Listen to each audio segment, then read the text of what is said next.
The green forest is dying. For millions of years, the canopy was home. It was safe, wet, and green. But the rains have stopped. The dry wind blows from the east, carrying dust. The trees shrink back, leaving wide gaps of golden grass. You sit on a low branch, looking down. The ground is flat, dry, and dangerous. Out there, the grass is tall. Predators hide in the shadows of the stalks, but the fruit in the trees is gone. To survive, you must descend. Your hands grip the rough bark. You slide down, touching the dry earth. The ground is hot. You stand on 4 limbs, low to the dirt. The grass blocks your view. Danger could be anywhere, just feet away. Slowly, you shift your weight. Your hips straighten. Your spine stretches toward the sky. You stand on 2 legs. The horizon opens before you. For the first time, you see the distance. You see the water, the beasts, and the danger. Your hands hang free.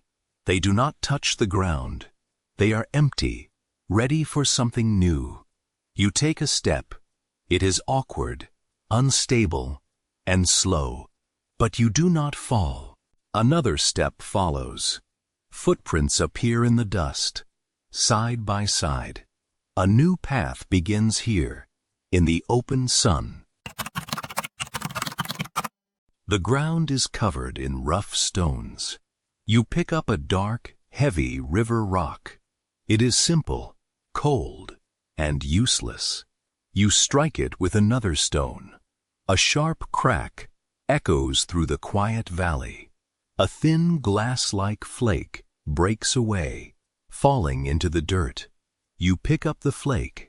The edge is sharp, almost invisible. You press it against a dry branch. The wood cuts easily. You press it against your skin, and a thin line of red appears. This is the first tool. It is an extension of your hand. With this edge, you can open the world. You cut the meat from the bone. You smash the bone to reach the fat marrow inside. Your diet changes, rich with new energy. Then, a storm rolls in. A bright flash strikes a dead tree. A yellow light dances on the bark, eating the wood. You feel the heat on your face. It is terrifying, yet warm. You reach out with a dry branch. The fire jumps to your hand. You bring it back to the dark cave. You place it on the ground, feeding it dry leaves. The darkness retreats to the corners. The cave is warm now. The cold night cannot reach you. You place raw meat over the coals. The smell changes, sweet and rich. The food becomes soft, easy to chew, and quick to digest. Your jaw grows smaller. Your brain grows larger, fueled by the cooked energy. Around the hearth, you look at the faces in the light. The wild world stays outside in the dark. The cave is deep, dark, and silent. The cold wind howls outside the narrow entrance. Inside, you hold a hollow bone filled with red powder. You press your hand flat against the cold stone wall. You blow the powder through the bone, spraying your fingers. Slowly, you pull your hand away. A pale outline remains on the rock. It is your shape, frozen in the dark. It is a sign. It says, "I am here." You point to a painting of a great deer on the wall. A soft sound comes from your throat. It is not a growl or a cry. It is a word. The others repeat it, matching the sound to the image. Suddenly, the image is real. Even when the deer is gone, you can talk about the hunt before it happens. You can share plans, paths, and dangers. You describe a river that lies 3 days to the east. You tell stories of ancestors who died long ago.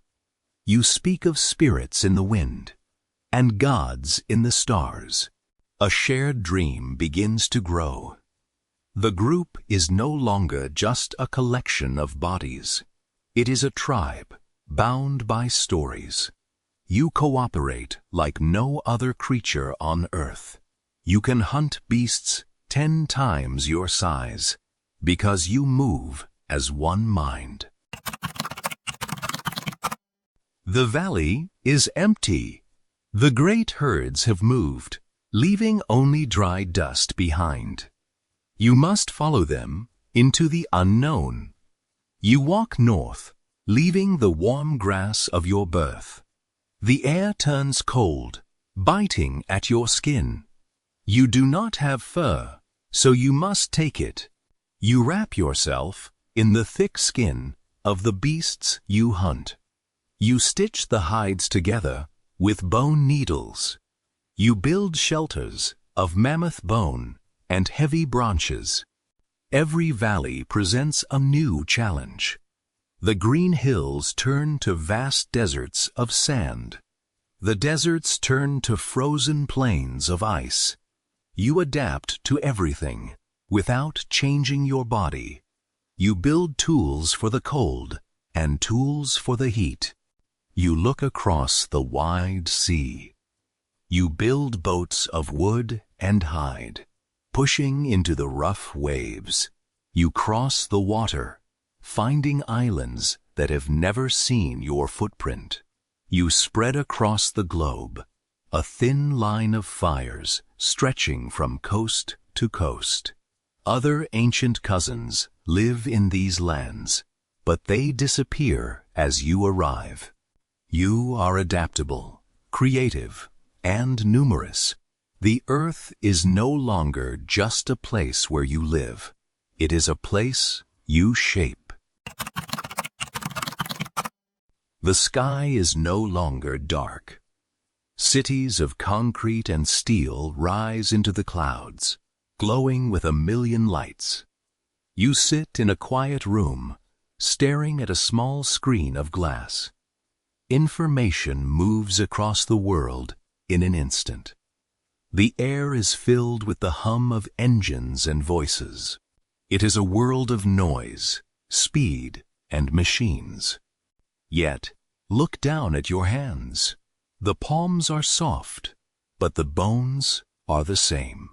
The thumb still grieps, just as it did on the river stone. Your chest rises and falls with the same ancient breath. In the quiet moments, the old instincts still call to you. You still seek the warmth of the group. You still stare into the flickering light of screens, just as you stared into the fire. You are still driven by the stories you tell. We are the ape that stood up to see the horizon. We are the creature that tamed the flame to feed its brain. We are the storyteller who painted the dark caves. Every city, every machine, and every dream is built on those first, fragile steps in the savannah dust. The journey is not finished. We are still learning what it means to be human.